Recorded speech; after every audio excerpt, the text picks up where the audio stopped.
Previously on the Lobby USA, spying on American students, a worker at the Israeli embassy describes her remit to our undercover reporter. Gathering intel and reporting back to Israel. That's a lot of what I do. It's report back to the Ministry of Foreign Affairs, Ministry of Strategic Affairs. It's part of a covert campaign to influence America's youth. We have 3 different sub-campaigns: data gathering, working on activist organization, money trail. Wow, it just looks like the state of Israel is employing little spies. In the second of a 4-part series, how the pro-Israel lobby influences Congress. And as our undercover reporter gains greater trust, he is offered an extraordinary assignment.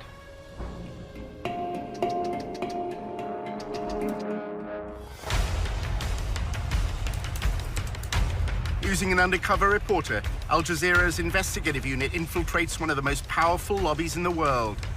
Getting $38 billion in security aid to Israel matters, which is what AIPAC is doing. We examine how the lobby, led by AIPAC, the American Israel Public Affairs Committee, has secured unwavering support in Congress.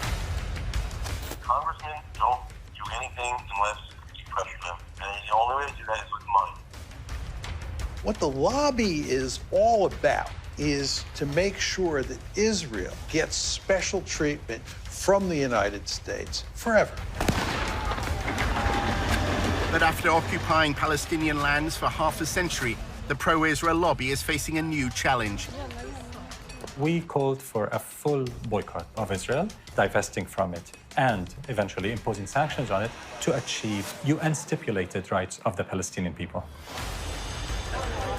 A movement to boycott, divest, and impose sanctions on Israel, BDS, was formed on American campuses. It seems to be achieving its goals. It threatens future American support for Israel. We believe in justice for all people. So that means the occupation has to end. Israel's Ministry of Strategic Affairs responded with a covert operation to defeat BDS.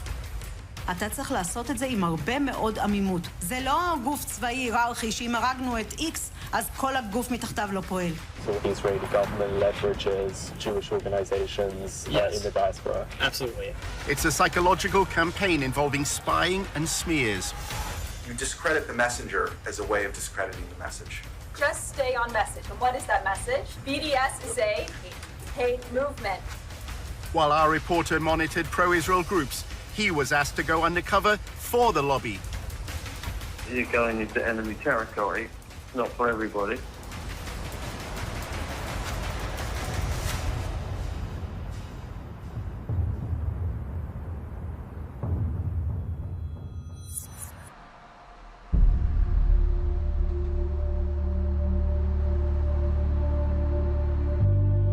In Washington, Tony often socialized with younger members of the pro-Israel lobby. Here, the discussions are focused on influencing elites. Recent graduates appeared to no longer care about debates they had at university. We try and go through student government and pass bills. I mean, you know, looking back on it now, it's all it's total crap. BDS in general, obviously. But also, it's just, I don't know, it doesn't do any. I mean, fighting back against it has no practical effect. What has a practical effect is getting Congress to give Israel military aid.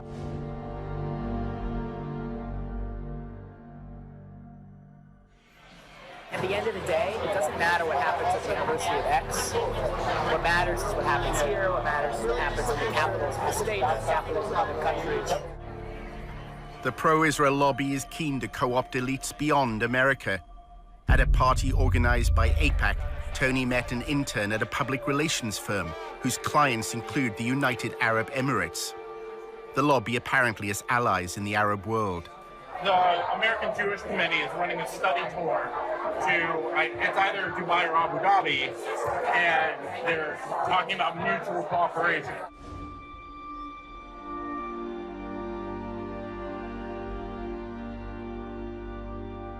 What are the ties like between the UAE and Israel? They're getting so much better.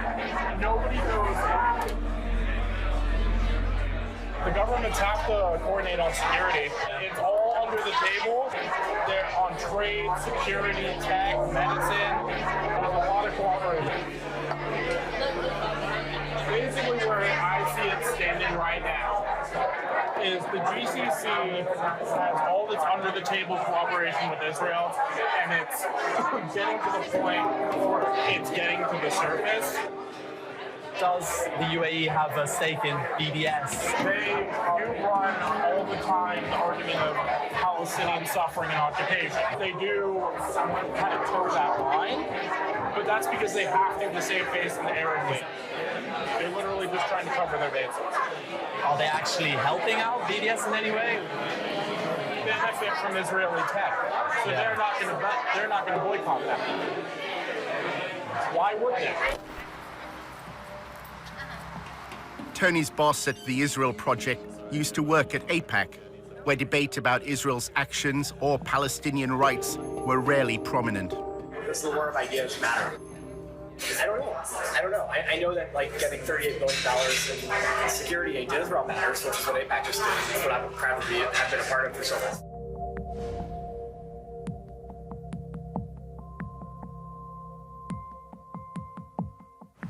My job was basically to convince students that participating in the war of ideas on campus is actually a distraction. You can hold up signs and have rallies on campus, but the Congress gets $3.1 billion a year for Israel. Everything AIPAC does is focused on influencing Congress. Congress is where you have leverage, so you can't influence the President of the United States directly, but the Congress can.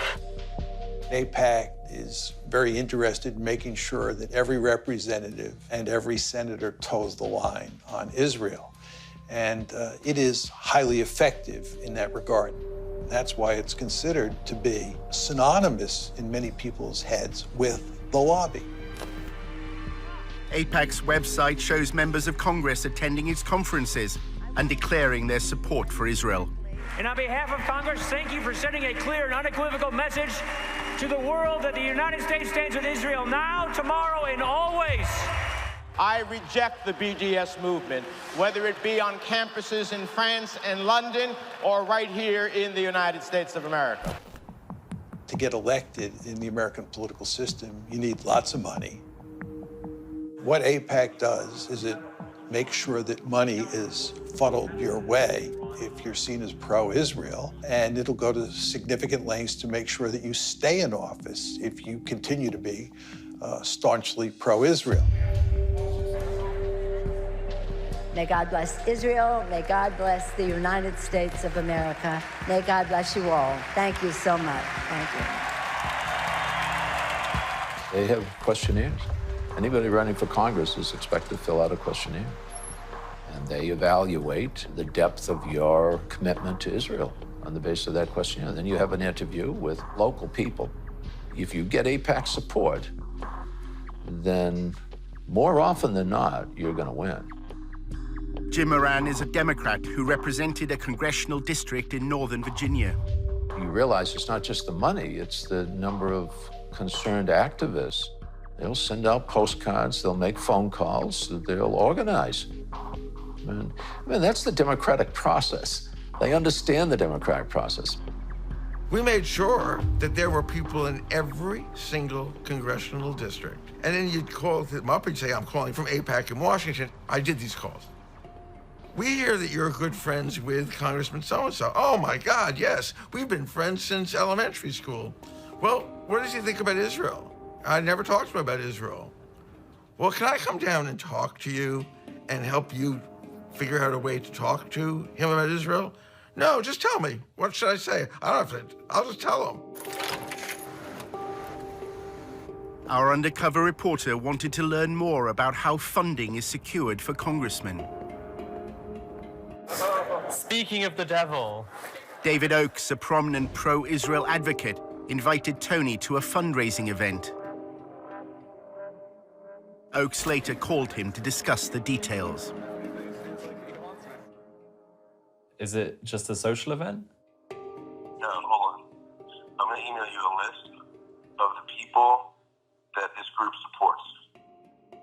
This is the biggest ad hoc political group, and definitely the wealthiest in D.C. Hold on. Mark Kirk, the senator from Illinois. Ted Deutsch from Florida. Barbara Comstock, she's the congressman from Virginia. Richard Byrd from Carolina. Kelly Ayotte is fantastic. She's in the Arms Committee. They'll walk in the room and they'll say, everything here is off the record. And then they'll say, here's a little bit about me, and then people will ask very specific questions. The fundraiser was being held in a wealthy suburb of Washington. The APAC group, it makes a difference. It really, really does. It's the best bang for your buck, and the networking is phenomenal. Congressmen and senators don't do anything unless you pressure them. They kick the can down the road unless you pressure them. And the only way to do that is with money. Right now, our current contribution limit from any person to a candidate is $2,700. Now, that's a lot of money, you know, and that can certainly buy some gratitude with the lawmaker. But if you really want to add punch to that type of buying of favors, what you do is you get 50 or 100 people together at an event like this, all chipping in $2,700, and then you bundle it all together and hand over the total amount to the lawmaker. At that point, we're talking anywhere up to $250,000. So suddenly you've got a group of people with the same demand they want from the lawmaker handing over $250,000. That buys a lawmaker. The fundraiser was for Anthony Brown, who ran for Congress in November 2016. This is direct spending. Brown's going to use that 30 grand to do ad campaigns. So they strategically pick the ones who are in the close reaches that they want to build relationships with. So we want the Jewish community to go face to face in a small environment, 50, 30, 40 people, and say, this is what's important to us. We wanted to make sure if we give you money that you're going to enforce the Iran deal. That way, when they need something from him or her, like the Iran deal, they can quickly mobilize and say, look, we'll give you 30 grand. They actually impact it. He's actually saying we're buying these office holders. And that's the point. We're chipping in all this money so we can hand over $100,000 or $200,000 to the office holders so we can buy them. You're not supposed to advertise. There's all these advertising laws. I was surprised they had an invite. I've never seen an actual invite before. Oakes described a similar event he attended in New York, which included donors from Wall Street. In New York, with Jeff Talbot, we don't ask a goddamn thing about the Palestinians. You know why? Because it's a tiny issue, that's why. It's a small, insignificant issue. The big issue is Iran. We want everything focused on Iran.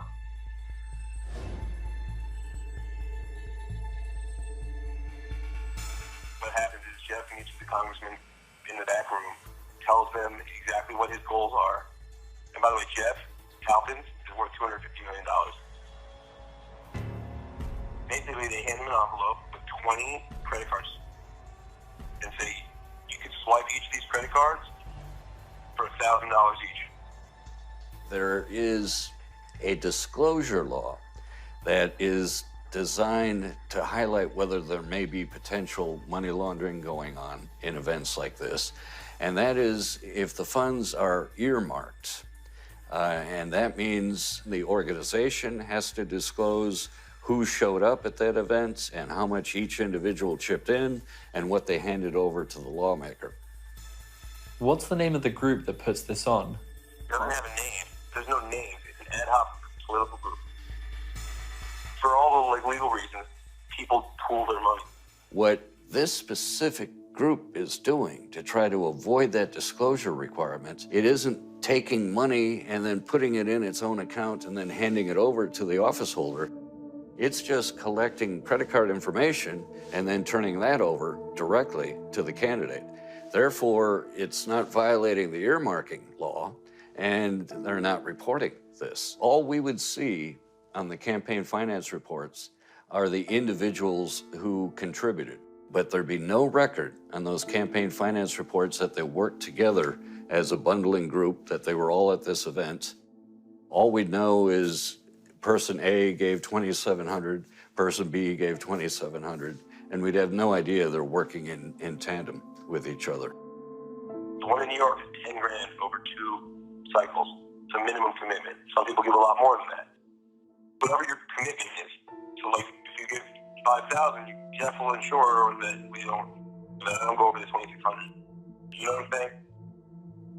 If one is at a meeting where person A wants to give $5,000, another person has only $100 to give, and that person gave $2,500 to the other person at that meeting as a gift, and they both therefore gave a total of $5,100, would that be illegal? That would be illegal. That would be laundering of campaign contributions. The limit applies to the individual. And so each individual is subject to that $2,700 limit. And if any individual goes over that limit, they are violating the contribution limit. They cannot legally do that by laundering money through other individuals. If you give $5,000, you definitely ensure that I don't go over the $2,600. You know what I'm saying?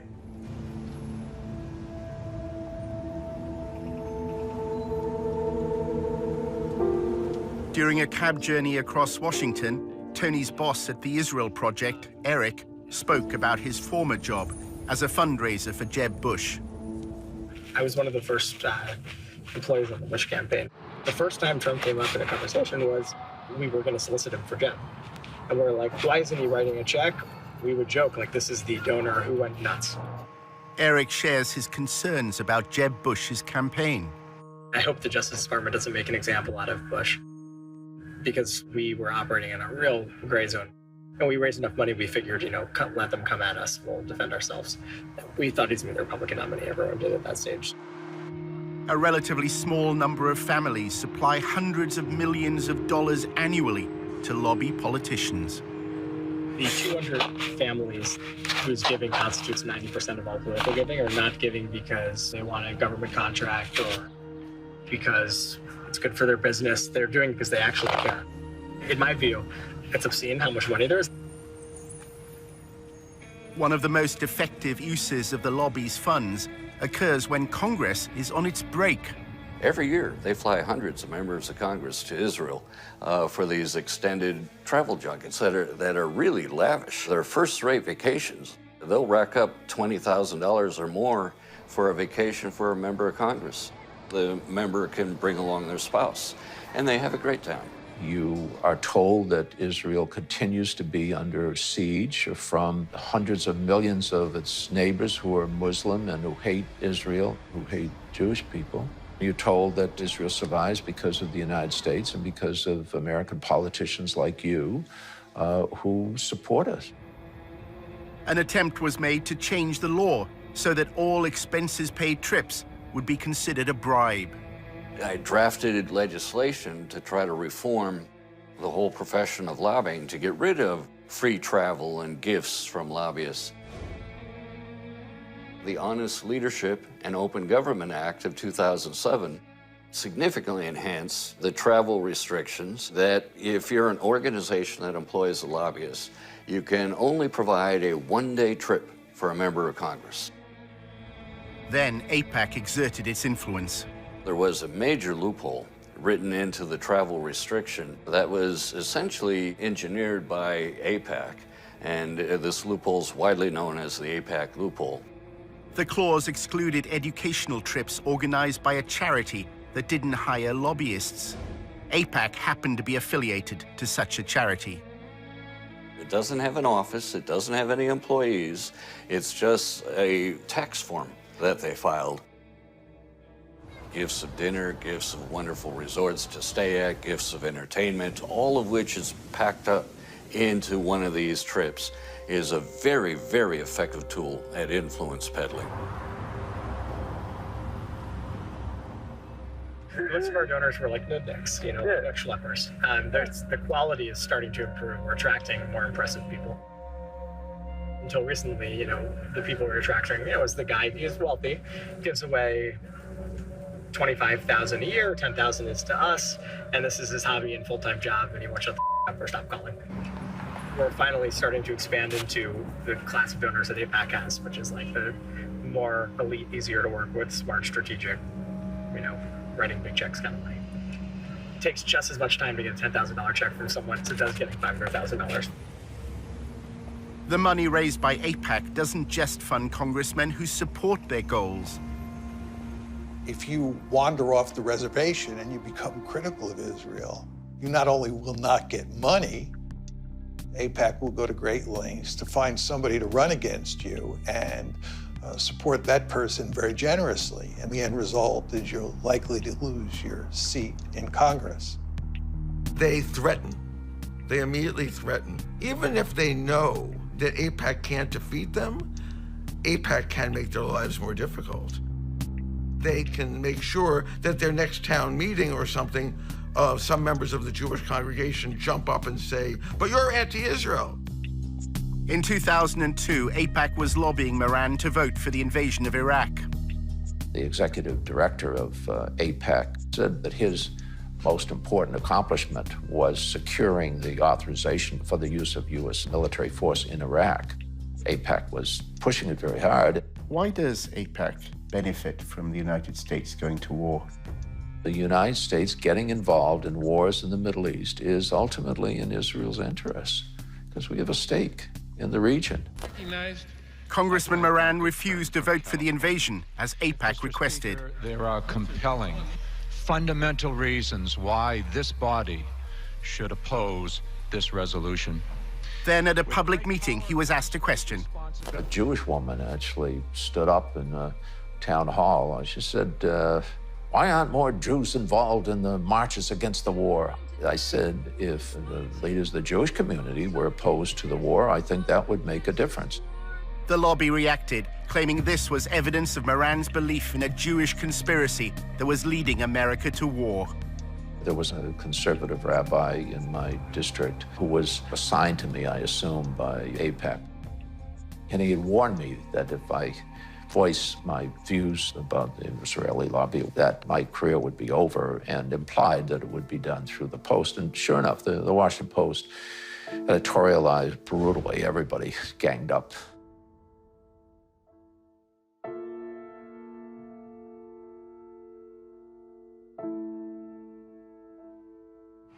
So what are the main outlets that TIP work with?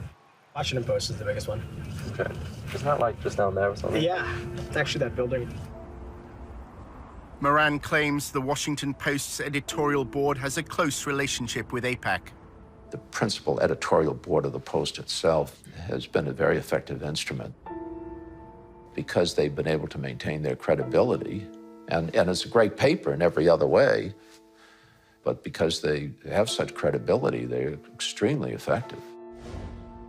Everyone knew he wasn't anti-Semitic. Anti-Semitism has come to mean anti-Israel. The AIPAC crowd doesn't really care very much about whether or not a person likes Jews or wants one to move next door. All they care about is what their position is on Israel. Both of my daughters married Jewish men. My grandchildren are Jewish. Anybody that considers me anti-Semite is ignorant.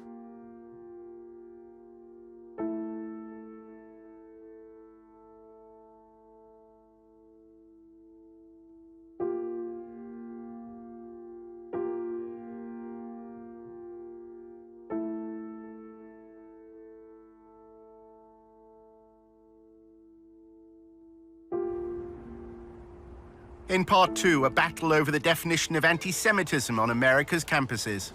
There are those who claim, oh yeah, we're trying to stop anti-Semitism, but what they're actually trying to do is stop advocacy for Palestinian human rights.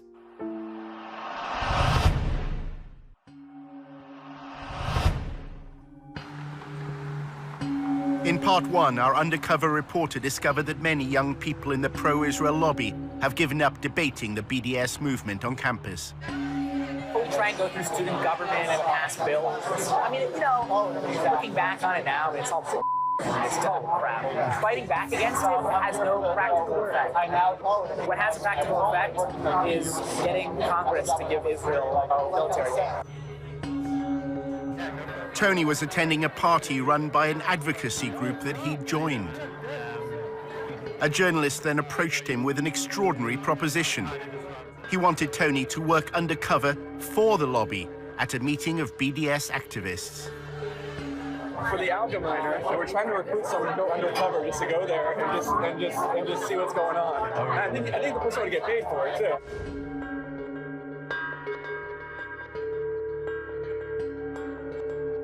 Someone's going to sign up, do that profile, just kind of like see what's going on. Higher up, they sent me an email today that like, you know anyone who can do this. For some reason, you popped into my head.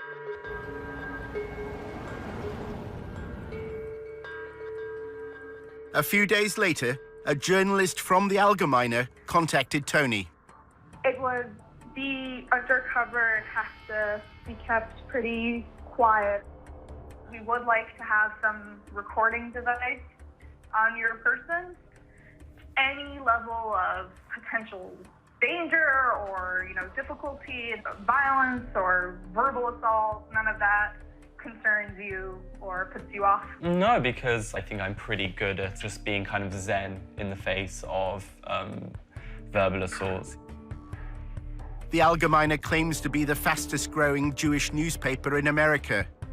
It pays particular attention to events on college campuses. We're working on a project now about ranking U.S.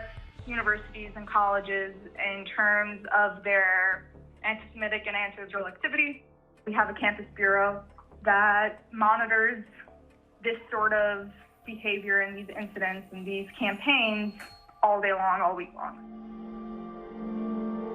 The Allgemeiner often reports that anti-Semitism exists amongst pro-Palestinian student groups. The language that comes from those arenas move into that sphere of the new anti-Semitism, which is anti-Israelism. And that's a big focus at the Campus Bureau, looking at the blurring of those lines and where those boundaries have eroded. As journalists, right, exposure is the goal, exposing truth. In August 2016, a story in the Allgemeiner caused waves in Washington's pro-Israel circles. The thing that I'm working on, you might have seen the news recently about a cesspool of anti-Semitism at the University of Tennessee.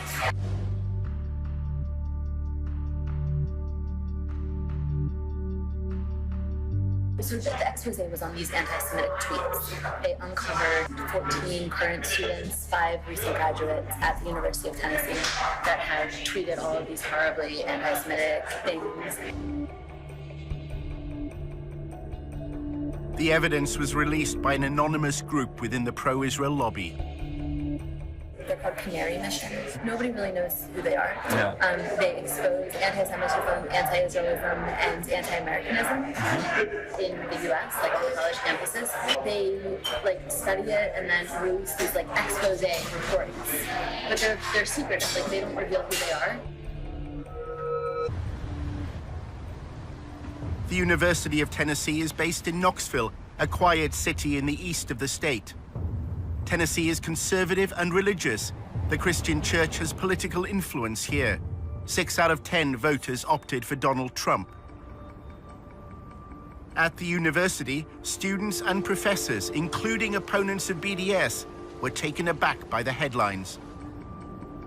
It said that there was rampant anti-Semitism at the University of Tennessee. This was quite a shock. It was very surreal and strange. I didn't see anything happening on the ground. It all seemed to be internet-based. There's this international headline with our names and this defamation of our characters. It was the last thing that we were expecting to happen. I was surprised that they were targeting the University of Tennessee. I mean, there's just not a whole lot going on in Knoxville. It just seems such a benign target. Several tweets were clear-cut examples of anti-Semitism. Some failed to distinguish between Jewish people and the State of Israel. Others made vile references to the horrors of the Holocaust. There were definitely some very anti-Semitic things said, but it seemed to be by a limited number of students. Those tweets are horrible, and that should not be supported by anybody. One of the students, there were tweets from when they were 14, 15, and 16 years old. People do and say stupid things. Students who were campaigning for Palestinian equal rights were immediately suspicious, believing the Allgemeine had another motive in running the headline. The way that I saw that article was that to discredit some of the work that we were doing, they threw in these people who are a part of the Muslim community or a part of the Arab community around Knoxville, and things that they had said, things that they had done. They were very old, a lot of times before people had gotten to college. I think this is just old stuff that's being dug up for lack of any other material. I was really horrified that you had essentially this blacklist of students. The list included Summer Awad, a Palestinian American. She was accused of supporting terrorism after sharing a Facebook post. In that image, I mean, all it is showing different tools of Palestinian resistance. One of them's BDS, one of them's stones, and the one that they circled happens to be the knife. They obviously have much bigger weapons than the Palestinians can even imagine having, but they're just able to frame this image of violence and to frame this image of defending themselves. Shortly after being named by Canary Mission, posters and flyers linked BDS supporters to Hamas. There was a list of most of the names of the students that were mentioned in the Canary Mission. All I kept seeing were flyers all over the place. Like, they'll put it on cars, they'll put it on side tables in the student centers and stuff like that. That kind of scared me, to think that there are actually people physically on campus posting these things. Back in Washington, Aviva is drafting a letter to the University of Tennessee on behalf of the Brandeis Center. They want the university to take a stand. We're telling them that basically they need to issue a stronger statement. They need to investigate the students that were involved. They need to offer education and training. In addition to drawing attention to those responsible for anti-Semitic tweets, their orchestrated release served another purpose. It's part of a wider campaign by the pro-Israel lobby. The problem right now, I think, on universities is that administrations don't realize that anti-Israel statements or anti-Zionist statements often are also anti-Semitic. To find out what anti-Semitism means for the lobby, Tony visits Aviva's boss at the Brandeis Center for Human Rights in Washington. Despite its name, it's a pro-Israel lobby group. Hi. It's great to finally meet you. Really good to meet you. Kenneth Marcus is involved in the lobby's attempt to redefine anti-Semitism in a way that could include criticism of the state of Israel. Right now, the challenge is that there are people who say, you know what, anti-Israel politics have nothing to do with anti-Semitism. Well, you've got to show that they're not the same, but they're not entirely different either.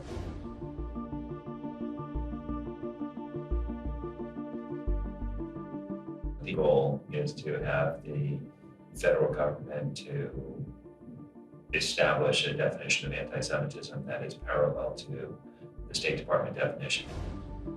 The US State Department defines anti-Semitism using a three-point test known as the 3 Ds. It includes statements that demonize Israel, those that apply double standards, or those that delegitimize the state. There have been attempts by some to try to define anti-Semitism in such a way that conflates actual anti-Semitism with completely legitimate criticism of Israel or Israeli government policies. They are overly broad and vague to the point where any kind of criticism of Israel or of Israeli government policies can be labeled as anti-Semitic. One of the major tactics that the lobby uses to defend Israel, and it's done this for a long period of time, but it's using it more and more these days, is to identify people who criticize Israel as an anti-Semite. The letter that Aviva was sending called for the University of Tennessee, Knoxville to address a long-standing problem of anti-Semitism on campus. The Brandeis Center is urging American universities to adopt a definition of anti-Semitism that could include criticism of Israel. We are trying to get universities to adopt a uniform definition, whether it's the State Department's definition or a similar version of it, because then we think that the administrators would be able to understand anti-Semitism better and discipline students for hateful and discriminatory actions. The Brandeis Center also wanted the university to screen what they described as a path-breaking film called Unmasked Judeophobia. It was made by a member of staff at the university and featured Kenneth Marcus. It is now socially acceptable to say lots of different things that were not acceptable in the past. Anti-Israelism and anti-Semitism is one example. It tries to make the claim that Muslims have adopted Nazi-like anti-Semitism and are going to essentially lead the next Holocaust on the Jews. The film positions anti-Semitism at the heart of the BDS movement. It was not sponsored by the chancellor, but it was held at the law school, and Ken Marcus did attend. It was screened on the day that commemorates victims of the Holocaust. The film was not appropriate for Holocaust Remembrance Day. As a scholar of the Holocaust and anti-Semitism, I would just say the film's conclusions didn't meet scholarly standards. Exactly why Washington's pro-Israel lobby is concerned by events in Tennessee is at first hard to understand, until one considers the growth of evangelical Christianity in the southern states. Tennessee is a Bible Belt state, and the capital of Tennessee is known as the buckle of the Bible Belt. And that good old Southern Christian culture is very strong here, and a big part of that has now become this rhetoric of Christian Zionism.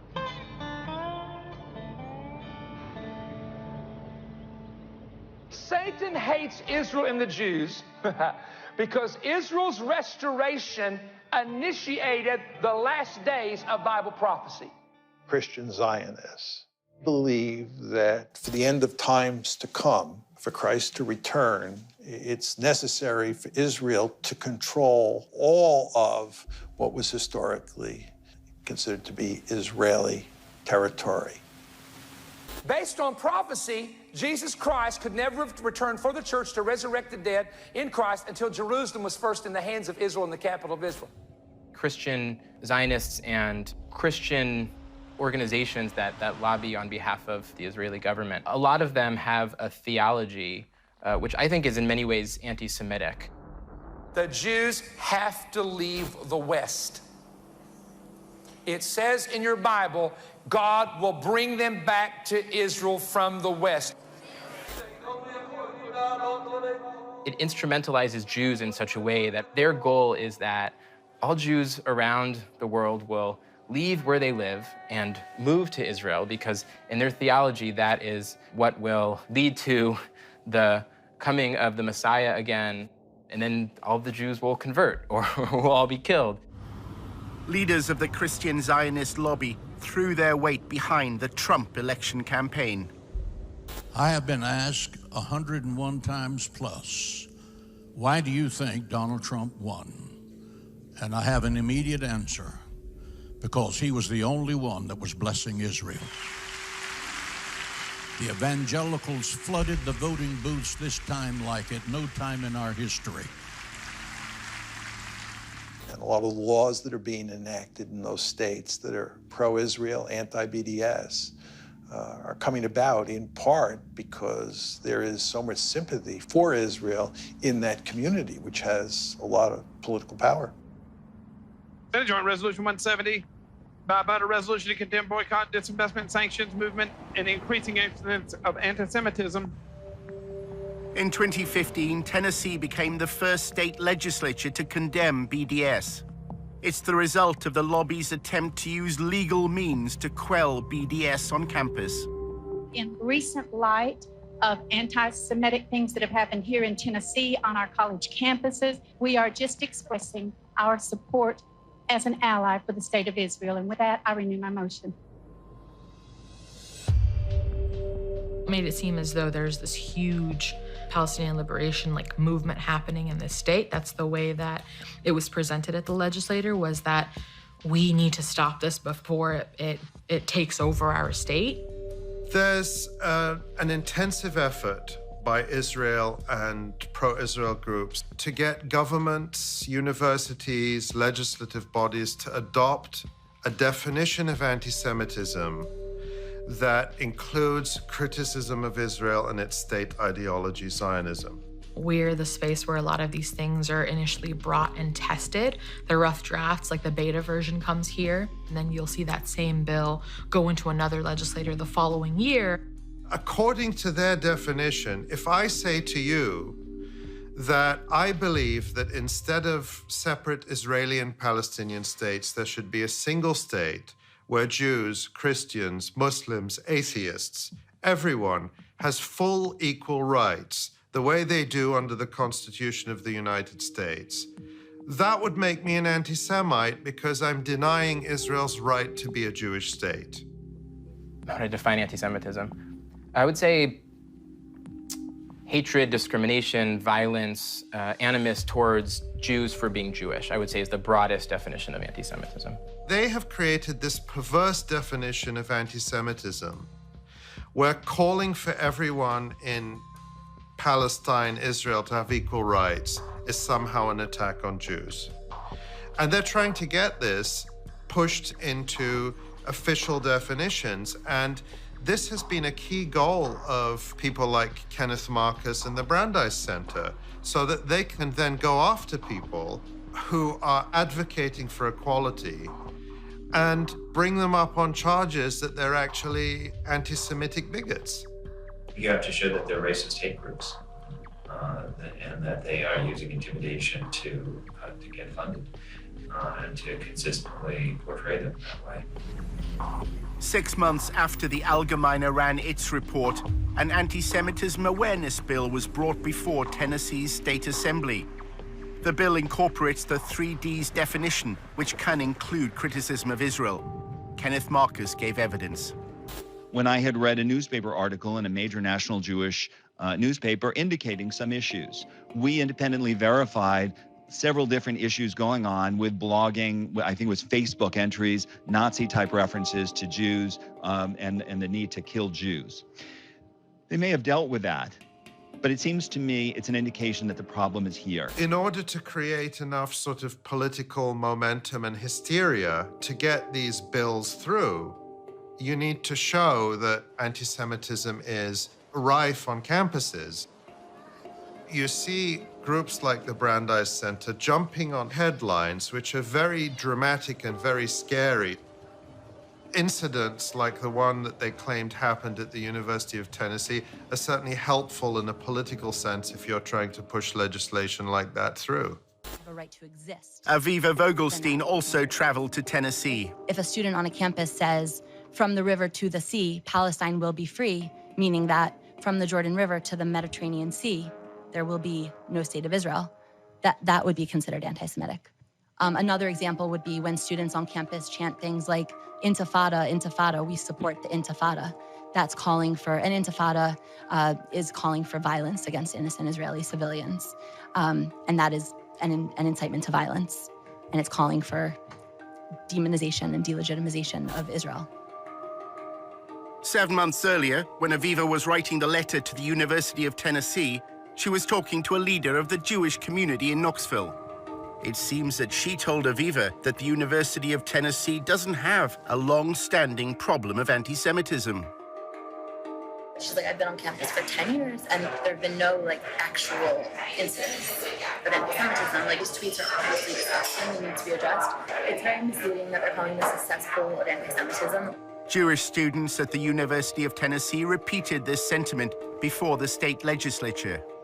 When people say things like we're experiencing anti-Semitism, it hits us pretty hard. When we were told that this was being said about our university and the climate at our university, we were really confused because we had never heard about any form of anti-Semitism that was happening on our campus. So this was kind of, the first thing to come to us. So if we're the students who are supposed to have been affected by this so-called climate, you would think we would kind of know about it before. There's no evidence that there's sort of an atmosphere of intimidation against Jewish students. Once you look behind the headlines at Tennessee, that's what everybody said.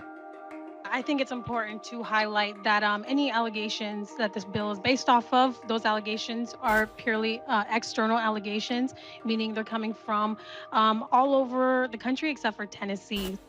Everybody agreed on that. The only people who didn't agree were the people coming from outside the university, Kenneth Marcus and others, who have the agenda to present the University of Tennessee and other campuses as dangerous places for Jewish students. One of the consequences of the allegations of anti-Semitism has been to temper activism for Palestinian equal rights. You can look at this campus in the last 8 months and see that there has been little to no activism on that forefront. I would say last year this time, we had a new sort of like adrenaline underneath us, and then this kind of completely killed our fire. And it was hard to gain that momentum once again. Remember that there's 2 steps in the lobby's game plan. The first is to put out a story that's very favorable to Israel. But the second step is to do everything possible to minimize the amount of debate there is about Israel and silence the other side as much as possible. After Aviva spoke to Jewish students in Tennessee, she also learned that their greatest concern is unrelated to pro-Palestinian activism. BDS is not a real movement on the campus. Students for Justice in Palestine, which has like a large following nationwide, has like very few active student members. We mostly only have problems with Christians trying to proselytize the Jewish students, because in the South, everyone is so like, it's like all evangelical. I find it incredibly troubling that at a time when we see a rise in real broad daylight anti-Semitism in the United States, there are those who claim, oh yeah, we're trying to stop anti-Semitism, but what they're actually trying to do is stop advocacy for Palestinian human rights. A short time later, the Allgemeine contacted Tony once more to discuss his proposed mission to work undercover at a BDS event. The editor explained what they wanted. One of the projects that we've been looking to do for quite a while is to try and infiltrate some of these groups, get undercover and discover what they're about from the inside. You explain the war, it's a hostile environment and there's some risk involved. The goal would really be to uncover any evidence of not just bias, but, you know, real bigotry, the correlation between the BDS movement and picture of Jews. Tony is given a list of persons of interest. They're all on the Canary Mission website. Go to canarymission.org. Have you heard of Canary Mission? A little bit. Could you tell me about it? People who hate it, the people who are being targeted by it, call it a blacklist. You have names here that show up on this database. Students and professors, faculty, speakers, organizations that have ties to terrorism, outright ties to terrorism, or terrorists who have called for the destruction of the Jewish state. Despite running Canary Mission's Tennessee expose, the Allgemeine staff say Canary's identity is still a mystery. It's an anonymous site. Nobody has any idea who's actually running this thing, and people have tried and looked into it. If you're on board in terms of concepts, then I guess the next thing we just need to figure out is the money. Can we wait for a follow-up email from you? Does that make sense? Yeah, sure. I should get that to you within the next 24 hours.